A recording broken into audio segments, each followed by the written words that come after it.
29లో మేము అంతా చూస్తామంటే మీరు రావాలి కదా. వైఎస్ఆర్ కాంగ్రెస్ పార్టీ నాయకులు జగన్మోహన్ రెడ్డి గారేమో మేము మళ్ళీ వస్తాం అంటున్నారు. అసలు దీని మీద మీరు ఏమంటారు? ఏదైనా బాండ్ పేపర్ ఉంటే తెచ్చుకోండి, రాసిస్తా. జగన్మోహన్ రెడ్డి అనే పేరు రాజకీయాల చరిత్రలో ముఖ్యమంత్రి అనే పదానికి ఇంకెప్పుడు వినపడదు. బాండ్ పేపర్ కావాలంటే తెచ్చుకోండి. ఇదే జైల్లో పెడతానంటున్నాడు. నువ్వు ట్రై చేయరా బాయ్, జీవితకాలం నువ్వు ముఖ్యమంత్రి అయితే ఈ తలగోసేసుకుంటా. నువ్వు ట్రై చేయి అంటుండా.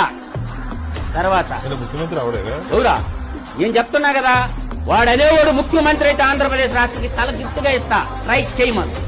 ఆనాడు పంచ పాండవులకి కౌరవులకి మహాకురుక్షేత్ర యుద్ధం అనేది చరిత్రలో లిఖించడం జరిగింది. ఈనాడు ఈ 2029 ఎలక్షన్ లో అంటే మహాకురుక్షేత్ర యుద్ధం 100 మంది కౌరవులు, 20 విజనరీ బావు లాంటి 100 మంది పావలా స్టార్ పావలా కళ్యాణ్ గారు లాంటి వాళ్ళు, ఇన్ని దుష్ట శక్తులు మన ఆంధ్రప్రదేశ్ లో ఉన్న మా వైఎస్ఆర్సీపీ అధినేత అన్న జగన్మోహన్ రెడ్డి గారు ధర్మరాజై, మా వైఎస్ఆర్ ఆర్మీ అర్జునుడై, మా వైఎస్ఆర్ సోషల్ మీడియా నకులుడై, మా వైఎస్ఆర్ డై హార్ట్ ఫ్యాన్స్ సహదేవుడై, మా వైఎస్ఆర్ కార్యకర్త 1,35,00,000 పైసలకు ఓటేసినటువంటి ప్రతి ఒక్కరూ భీమసేనుడై కదిలి భూమి ఆకాశం ఒకటి చేసైనా 600 2029 నాటికి మా అన్న జగన్మోహన్ రెడ్డి గారే ముఖ్యమంత్రి దిశగా మా వైఎస్ఆర్సీపీ ప్రభుత్వాన్ని ఏర్పాటు చేసే దిశగా పంచ పాండవులుగా